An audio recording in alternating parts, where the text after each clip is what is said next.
What if one unscripted moment on live television could shatter the career of a beloved comedian and alter the course of TV history forever? That's exactly what happened with The Honeymooners, the groundbreaking sitcom that transformed television in the 1950s. Known for its raw, working-class humor and unforgettable characters, the show's legacy is iconic. But behind the laughter lay a single, chilling moment that silenced audiences and sent shockwaves through CBS. This isn't just the story of a television show. It's the story of Jackie Gleason, a Brooklyn kid whose grit and frustration became the blueprint for Ralph Kramden. It's a tale of politics, blacklists, sponsor panic, and the immense risks of live TV. And most importantly, it's the story of a line delivered one night that changed everything. Jackie Gleason didn't grow up on stages or under the bright lights of Hollywood. Born in 1916, he came of age in a cramped Brooklyn apartment where every creak of the floorboards carried the weight of struggle. His father left when Jackie was 9, leaving his mother to keep the family afloat with long hours at low-paying jobs. That loss wasn't just a hardship, it was formative. It gave Gleason a reservoir of ambition, frustration, and raw emotional energy that would one day pour into Ralph Kramden, the character who would define his career. The streets of Brooklyn were a theater of personalities. Neighbors hustling for every paycheck, arguments spilling out of tenement windows, and dreams bigger than anyone could afford. These were the people Jackie observed, mimicking their gestures, rhythms, and speech. When he later yelled bang, zoom, straight to the moon. As Ralph Kramden, it wasn't just acting, it was Brooklyn itself bursting onto television. Gleason's path to show business was far from direct. He worked pool holes, odd jobs, and small performances wherever he could. His charm and timing eventually caught the eye of TV producers, leading to cavalcade of stars on the Dumont Network in the early 1950s. And in 1951, Ralph Kramden made his debut, not the polished TV dad we imagine today, but a loud, impatient, always plotting man navigating life in a tiny Brooklyn apartment. Audiences weren't used to this kind of honesty. While most TV shows romanticized suburban life, the Honeymooners embraced grit. Ralph was a bus driver who never caught a break, a man whose get-rich-quick schemes always collapsed. Viewers identified with both his small victories and his comedic disasters. No story of the Honeymooners would be complete without Alice Kramden. Unlike the docile TV wives of the 1950s, Alice was sharp, witty, and more than capable of standing up to Ralph's bluster. But casting her was complicated. Originally, Pert Kelton played Alice, bringing a fiery, combative energy that matched Ralph's. However, the Red Scare, the nationwide hunt for alleged communists, forced her out due to tenuous political associations. CBS officially cited health reasons, but the truth was far more sinister. Fear and political paranoia dictated who could appear on television. Enter Audrey Meadows. At first, CBS executives dismissed her as too glamorous to play a working-class wife. But Meadows had a vision. She appeared for her audition in plain clothing, hair pulled back, no makeup, embodying exactly what Alice Kramden should be. Jackie Gleason recognized her immediately. The chemistry between Ralph and Alice changed.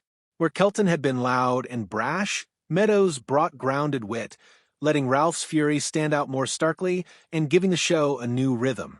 Audiences may not have noticed the behind-the-scenes shift, but it was monumental. Alice was no longer just Ralph's sparring partner. She was the emotional anchor of the show, balancing chaos with quiet strength. By 1955, when The Honeymooners spun off into its own series, television was dominated by clean, suburban families. Shows like Father Knows Best and Leave It to Beaver painted an idealized America, neat lawns, perfect homes, and wise, patient fathers. But Jackie Gleason had no interest in playing it safe. The show's setting, a cramped Brooklyn apartment, was authentic. The peeling wallpaper, the small kitchen table, the lived-in furniture, all of it reflected the lives of ordinary Americans. And the characters themselves were deeply flawed. Ralph Kramden was brash, hot-headed, and impulsive. Alice was smart, witty, and unafraid to confront him. Their arguments mirrored real-life domestic squabbles, making the comedy feel lived-in, raw, and unpredictable. Episodes were self-contained, with tight pacing, real stakes, and no laugh track. Every performance felt like a mini-stage play, live in front of a studio audience. It was this authenticity that made the Honeymooners dangerous and revolutionary. The show proved that a sitcom could be honest, human, and funny without sugarcoating life. Then came October 1956.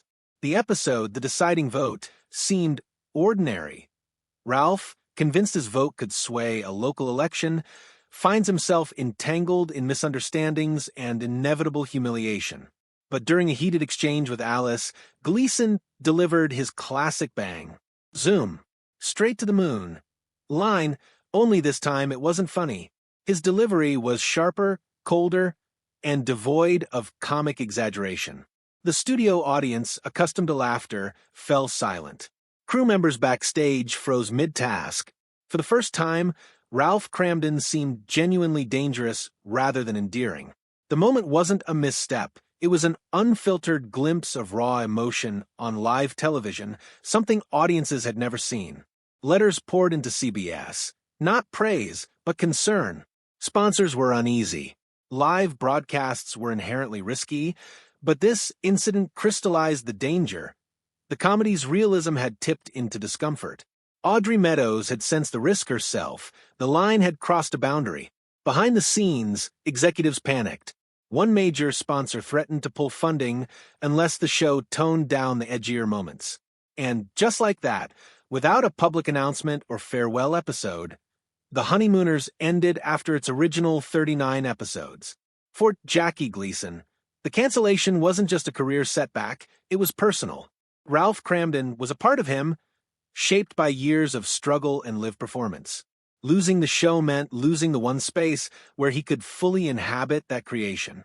CBS stayed silent publicly, but behind closed doors, the network and sponsors had made a business decision driven by fear, ratings, and the unpredictable nature of live TV. The cast moved on. Audrey Meadows shifted her focus to business, eventually becoming one of the first women on the board of a major financial institution. Art Carney transitioned to film, even winning an Academy Award for Harry and Tonto in 1974. But Gleason wasn't finished. He secretly bought back the rights to the Honeymooners, ensuring he had complete creative control over the character's future. By the mid-1960s, Gleason revived the show as part of the Jackie Gleason Show in Miami. The revival offered creative freedom and financial incentives, including Florida tax breaks. But it wasn't the same. The format shifted from 30-minute episodes to hour-long segments. The pacing slowed, sets were polished, and the gritty charm of the original Brooklyn apartment was gone. While Gleason, Meadows, and Carney returned, the chemistry had changed. The explosive energy of live performance was replaced by taped segments and retakes, stripping the show of spontaneity. Punchlines no longer landed with the same intensity, and moments that once felt urgent now seemed leisurely. The Miami revival had technical polish, but lacked the original's emotional core. Despite the efforts, the magic of those early 39 episodes could not be recaptured. Despite setbacks, the Honeymooners refused to be forgotten. Reruns on local stations allowed new audiences to discover Ralph, Alice, and Norton. The working-class struggles, sharp marital arguments, and flawed but relatable characters now stood out against increasingly polished sitcoms. What had been controversial in the 1950s became a hallmark of authenticity. Lines like bang, zoom, straight to the moon, shifted in perception from unsettling in 1956 to emblematic of classic TV humor in later decades. The Honeymooners influenced countless shows. All in the Family, Roseanne, The Simpsons, and even animated couples like Fred and Wilma Flintstone carried traces of Kramden's DNA. Audiences and critics came to recognize the genius. A simple set, a handful of characters, and honest storytelling could produce timeless comedy. The show proved that emotional truthfulness, sharp writing, and authentic performances matter far more than elaborate plots or fancy sets. By 1985, on the 30th anniversary retrospectives, interviews, and celebrations cemented the series' legendary status. The moment that once silenced a live audience had become just a footnote in the story of one of television's most enduring icons. The story of the Honeymooners is more than a tale of comedy. It's a story of innovation, courage, and the risks of being real on live television. Jackie Gleason's dedication, Audrey Meadows' intelligence, and Art Carney's charm created something that transcended its era. The show remains a touchstone for aspiring comedians and writers, a reminder that humor grounded in truth and human imperfection never goes out of style. One unscripted line, one frozen moment in front of a live audience could have ended it all. But instead, it became part of the legend. From Brooklyn streets to TV screens across the nation, Ralph, Alice, and Norton taught audiences that laughter is more than a punchline. It's an honest reflection of life itself.